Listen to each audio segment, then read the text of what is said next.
کہ دیکھیں کہ جب بھی مصائب کربلا والوں کے مصائب پڑھے جاتے ہیں تو ہمیشہ یہ علماء کہتے رہتے ہیں کہ دیکھیں ایک ماں آتی ہے اپنے بیٹے کا پرسہ لینے، جب ماں کے مصائب پڑھے جاتے ہیں تو سارے فرزندان آ جاتے ہیں اپنی ماں کا پرسہ لینے کے لیے، سارے فرزندان آ جاتے ہیں۔ عزیزان گرامی، اس قدر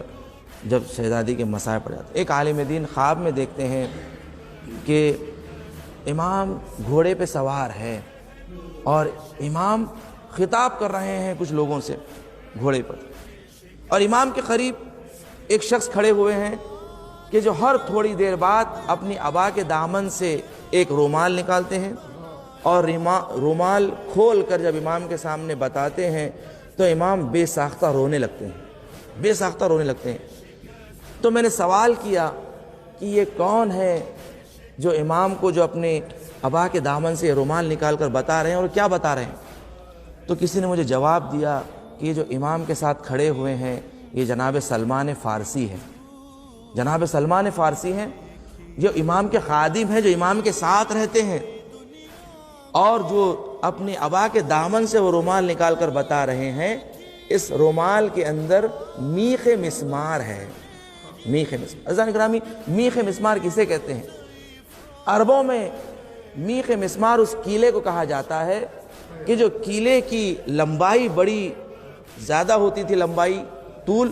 اور اس کیلے کو دروازے میں مضبوطی کے لیے لگایا جاتا تھا، مضبوطی کے لیے لگایا جاتا تھا دور دور ڈسٹنس کے ساتھ۔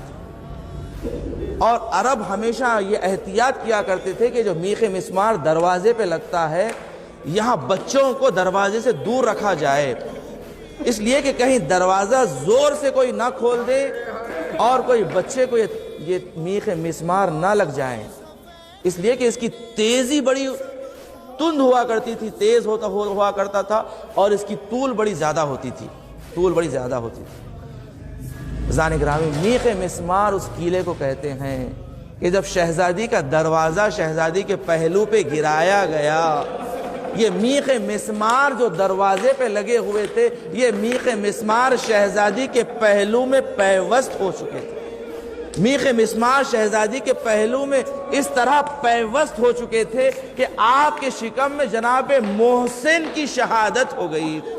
عزیزان گرامی، جناب محسن کی شہادت شہزادی کے پہلو میں یہ میخ مسمار کا جانا اور محسن کی شہادت کا ہونا۔ عزیزان گرامی، ایک مرتبہ جب یہ دروازہ گرایا گیا شہزادی نے فضہ کو پکارا، فضہ خزینی، اے فضہ مجھے میری مدد کو آؤ، فضہ میری مدد کو آؤ کہ میرا محسن شہید ہو گیا ہے۔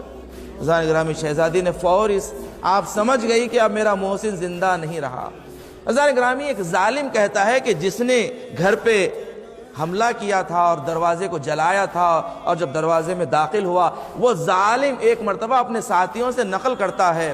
کہ جب دروازے کو ہم نے آگ لگائی اور آگ لگانے کے بعد جب ہم دروازے میں داخل ہونا چاہتے تھے، ایک مرتبہ میں نے اپنے قدم کو اٹھایا تاکہ دروازے پہ رکھوں، میں نے دیکھا کہ رسول کی بیٹی دروازے کے درمیان ہے۔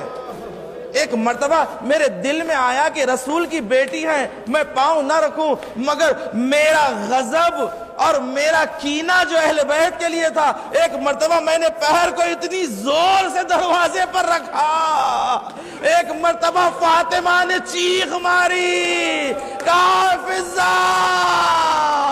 مجھے بچاؤ کہ میرا محسن شہید ہو گیا۔